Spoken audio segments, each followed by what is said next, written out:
There is an old saying, take care of your tools and they'll take care of you. Long before disposable culture, our ancestors understood this truth. A shovel wasn't replaced every few years. An axe wasn't thrown away when it became dull. A pruning knife might pass from parent to child. The hammer hanging in the barn wasn't simply a tool. It carried decades of work inside its worn handle. Every scratch told a story. Every sharpened edge represented another season survived. Our ancestors couldn't afford neglect. A broken hoe during planting season meant lost food. A dull axe meant wasted energy. Rust wasn't merely cosmetic. It was the slow theft of something valuable. Today, we're slowing down long enough to remember how to care for the things that care for us. From sharpening edges and preventing rust to repairing wooden handles and honoring the simple tools that help feed our families. This episode is about stewardship, not just of the land, but of the tools that connect us to it. Welcome, witches, pagans, heathens, spiritualists, and anyone interested in living sustainably. This is Old Ways, New Days, where the old ways meet the good dirt. I'm Kayla. And I'm Nell. And each week we explore the sacred art of living close to the land. From compost to covens, chickens to charms, We're reclaiming self-sufficiency, seasonal living, and ancestral wisdom. whether you're stirring your cauldron or your soup pot, This is a space for wild-hearted folk walking the homesteading path with intention, magic, and muddy boots.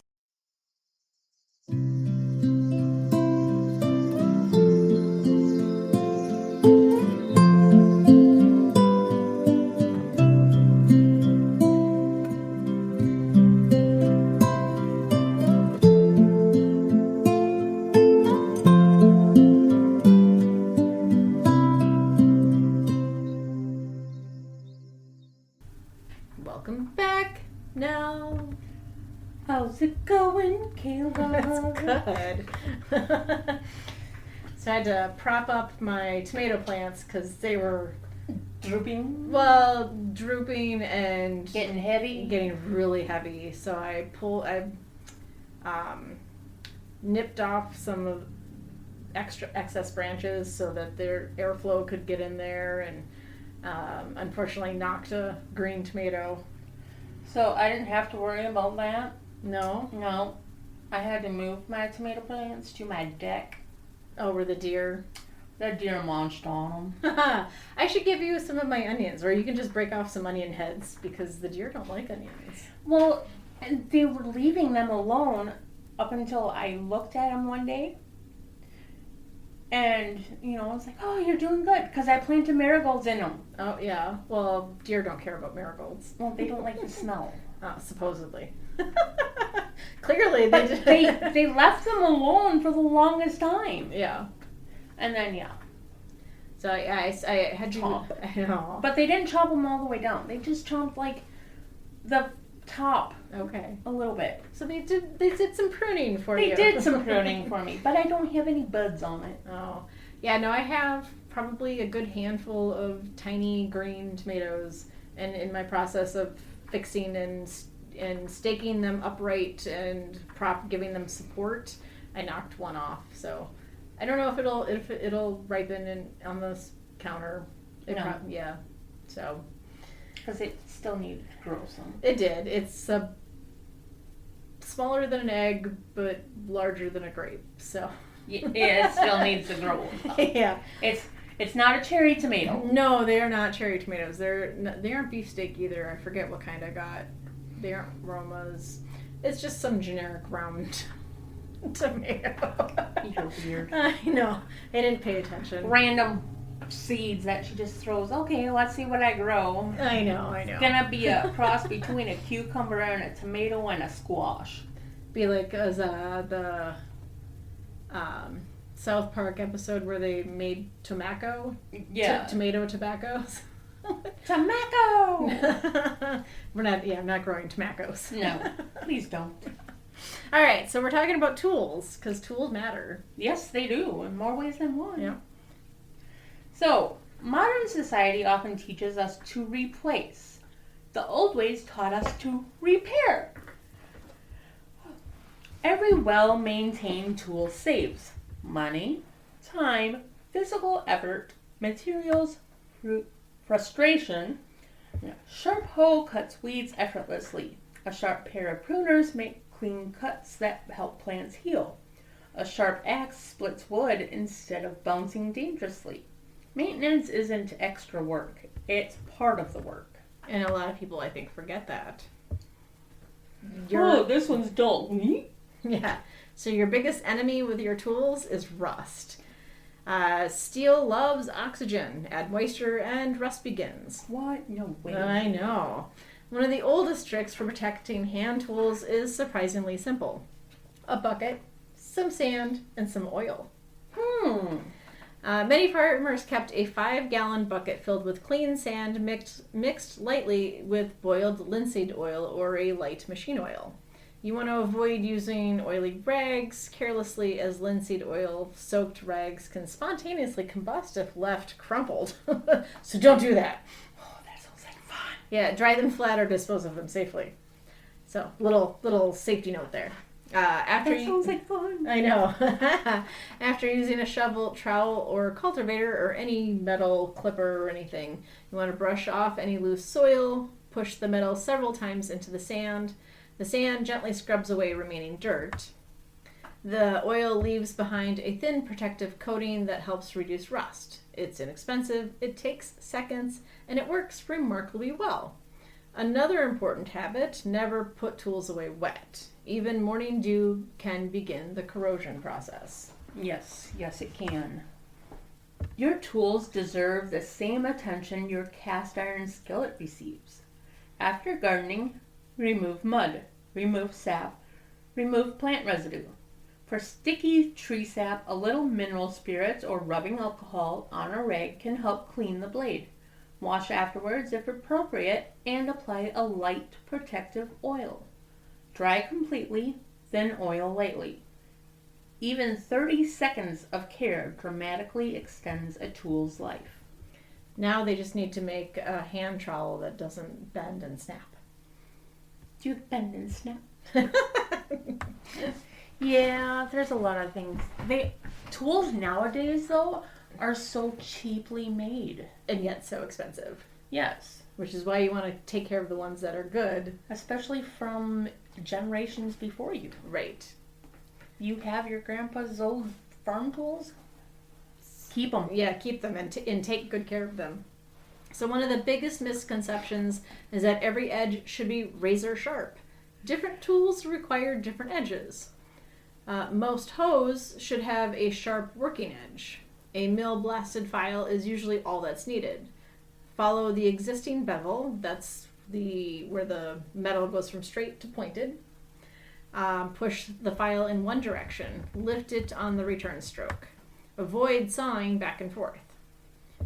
Shovels. Many factory shovels are surprisingly dull. A slightly sharpened edge slices into soil and roots with much less effort. Use a file or grinder carefully. Maintain approximately the existing factory bevel rather than creating a knife edge. For pruners, sharp pruners make cleaner cuts. Clean cuts heal faster. Always sharpen only the beveled cutting edge unless the manufacturer specifies otherwise.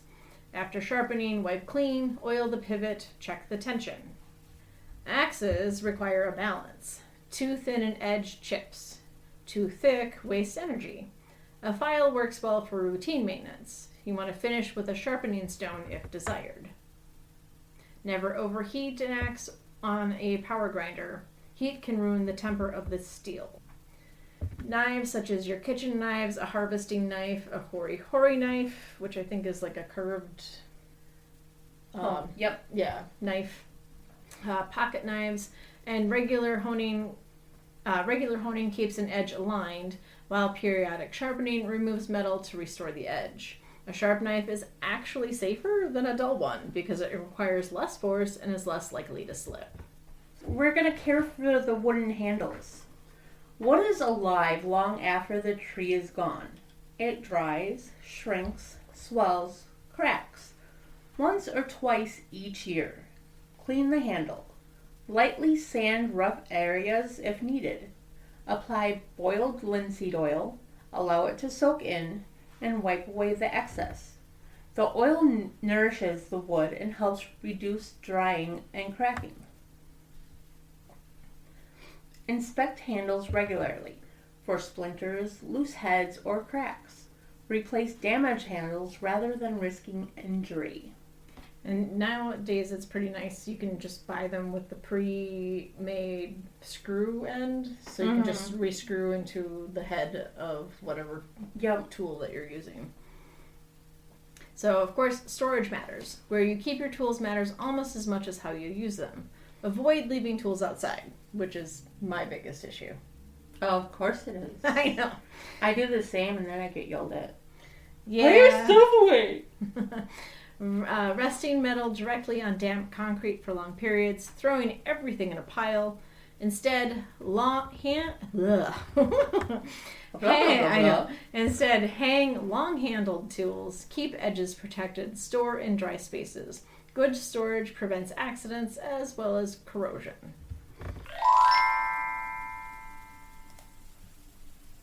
There's something deeply powerful about growing your own medicine. Not the kind that comes in a plastic bottle from a pharmacy shelf, but the kind that begins with soil under your fingernails, sunlight on green leaves, and the quiet patience of the seasons. For thousands of years, people all over the world turned to plants first. Long before modern pharmaceuticals, families kept small plots of healing herbs close to the kitchen door. Plants for fever, for cough, for sleep, for calming the nerves after a long day's work. Those gardens weren't just practical, they were sacred. A medicinal garden is one of the simplest ways to reconnect with that tradition, even if you only have a patio, a balcony, or a few containers in a sunny window. That's why we have partnered with a medicinal growing kit that's perfect for beginners and seasoned plant lovers alike. This kit comes with carefully selected seeds for classic healing herbs like chamomile for calming teas, calendula for skin healing, lemon balm for stress and sleep, peppermint for digestion, lavender for relaxation. What we like about this starter kit is that it removes the overwhelm. You're not standing in a garden center staring at hundreds of seed packets wondering where to begin. Instead, you start with the plants that have been traditionally used in herbalism for generations. With your seed kit, you'll also receive a copy of the Herbal Medicinal Guide from Seeds to Remedies. This guide will show you how to turn these 10 plants into tinctures, ointments, salves, poultices, decoctions, infusions, essential oils. All in minute detail so you can follow the guide even if you've never made an herbal medicine in your life.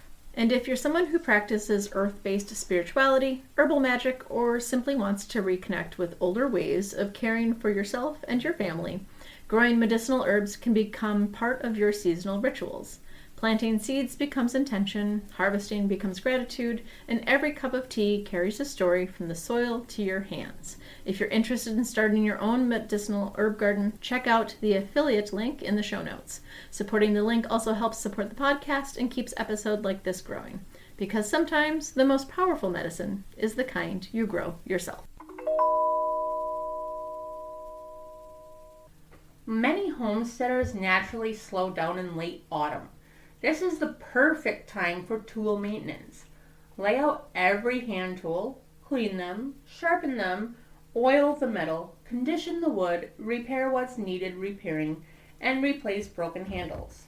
It could also be done during the winter months when there's not a lot of, right, outside stuff to do. Well, that's why I said late autumn. Okay. Inventory what is missing. And just as we preserve food for winter, we preserve our tools for another growing season. So the spiritual side of tool care is something that's quiet and sacred about maintaining the objects that help sustain us. Many cultures blessed farming tools. Blacksmiths were often regarded with awe. The forge itself was considered transformative. Fire, earth, metal, human skill combined into something capable of feeding families. When we care for our tools, we acknowledge the labor that they make possible. Each scratch speaks of gardens planted, each worn handle remembers harvest gathered. Perhaps stewardship begins not with buying better things, but with appreciating what we already have. If you're able, Think of your favorite tool.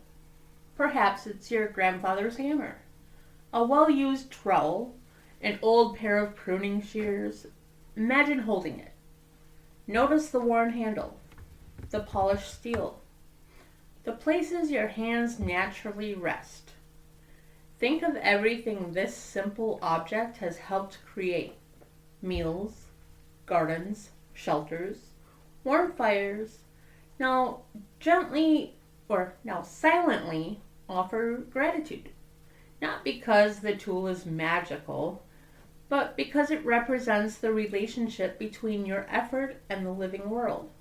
The old ways reminds us, respect is shown through care. Every season asks something different of us. Spring asks us to plant, summer asks us to tend, autumn asks us to harvest, and winter asks us to prepare. Tool maintenance belongs to every season because a well cared for tool isn't just an object, it's an investment in future harvests. It's a promise that when the work returns, you'll be ready. May your blades stay sharp. May your handles remain strong. May your tools serve you faithfully for decades to come. And may you continue finding wisdom in the simple act of caring for the things that help you care for the land. Until next time, keep your hands in the soil, your eyes on the seasons, and your spirit rooted in the old ways.